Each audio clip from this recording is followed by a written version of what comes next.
Hello, good evening, and welcome back. Is it too much to ask for a dating app to put plus-size women first? Yep, I know this is more of a Miggy or MGTOW 101, or now Men 101 video, but hey, I'm gonna have a stab at it, and we'll see my MGTOW side come out.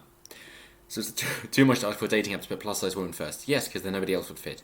Okay, fine. From Stephanie Yeboah, award-winning blogger and author, from yesterday morning.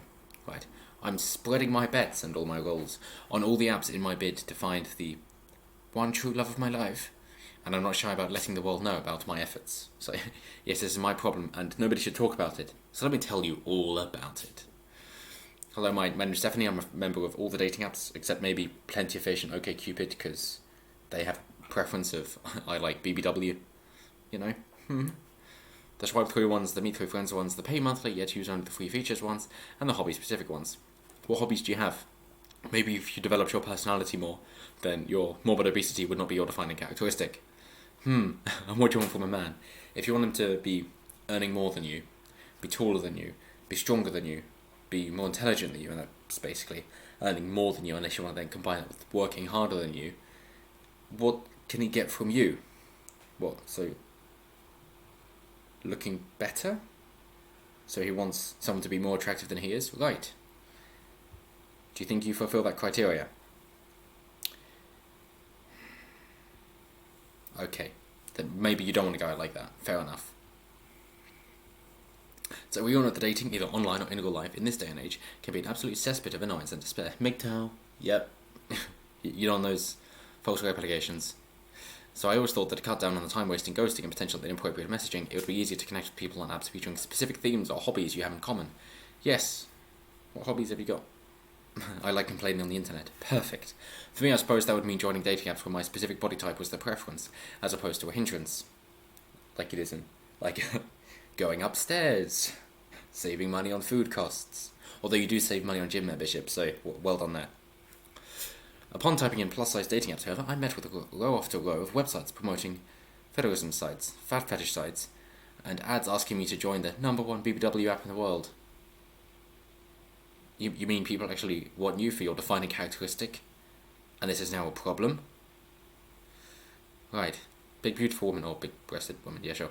In their title, instantly letting you know that you're about to encounter a lot of overtly sexual content, or they feature the same stock image photo of a fat couple staring lovingly into each other's eyes.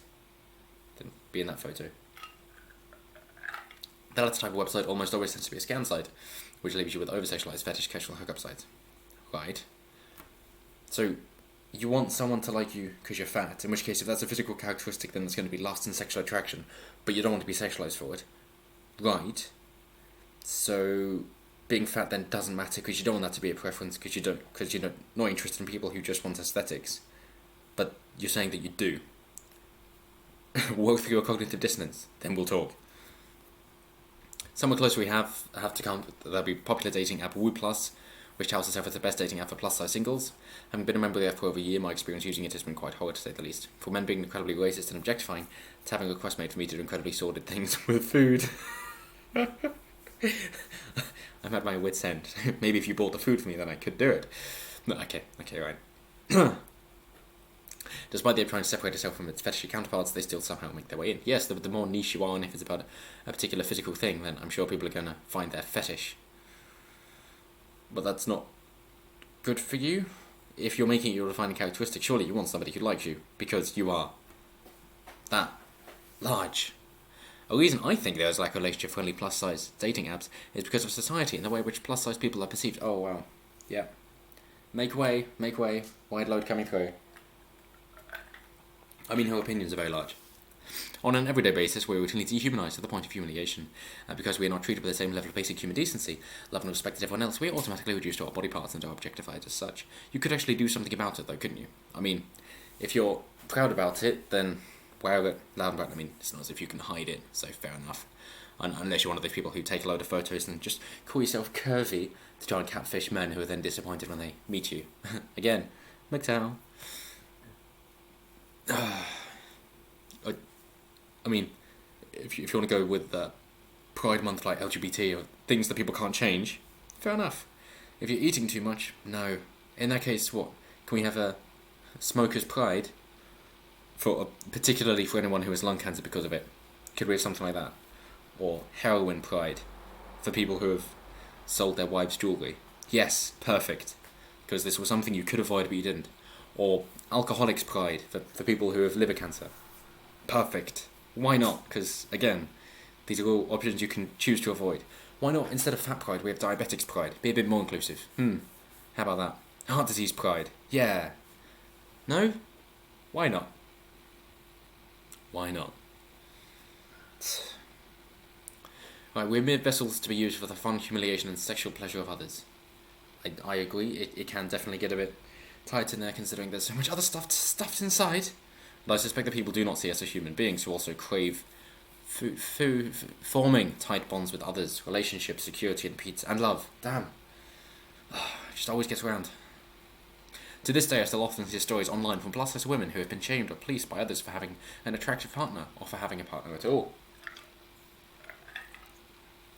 As chubby children, we were often told to be seen as attractive to others and find love. We would need to slim down. But you didn't, you just decided to complain. Because the one thing more attractive than a slim girl is a fat girl who bitches a lot. Oh, they're definitely the most attractive, aren't they? Yeah, that's why the models are... Never mind, okay. I think back to a time a few years ago, while in Italy, I was called a prostitute while out in public with my ex, who was a lot smaller, because people couldn't fathom that he could possibly find me attractive enough to want to be in a relationship with. I see you mentioned ex. What happened? So what, he joined you because you were fat, and then left you because of your personality? You're not really making me want to date you. Obviously, this doesn't apply to all plus-size people, as I know many who are in loving, happy relationships, but why does it seem like a rarity to me? Oh, God. Is this the fat version of incels? Is that what we're getting at? It's like, yes, we'd say, of course this doesn't happen to all lanky guys who don't work on themselves and don't wish to change their physique or earn more. But why does it seem like a rarity to me? It's like, hang on.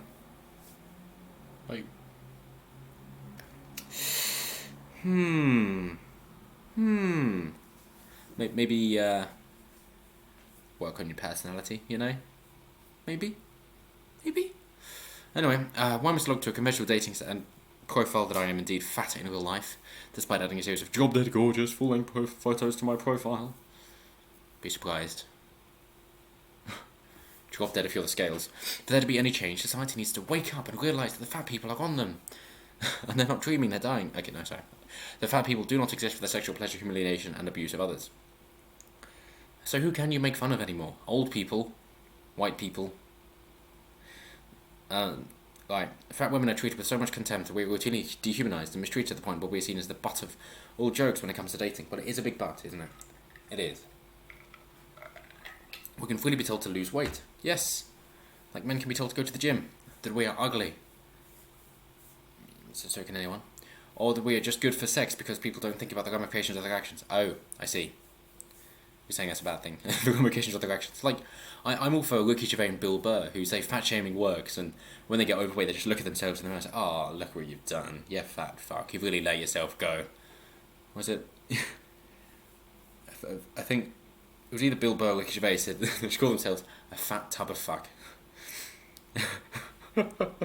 Anyway, in the same way that you can say the height and age preferences in your mainstream dating app. Right, because women want a tall guy. Can't change that.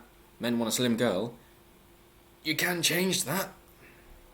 But yes, can we at least not have the little tweak to make our lives a bit easier at least? Yes, because hey, with Uber Eats we can now get fast food delivered to our door, so why can't everything be that easy? I know it can be seen as segregation, but if I'm being honest, it's one I can live with. Well, of course you can live with segregation if it benefits you. Why don't you go to South Africa where it benefits black people as well, at the expense of white people, with the white genocide going on? I'm sure you would love that, wouldn't you?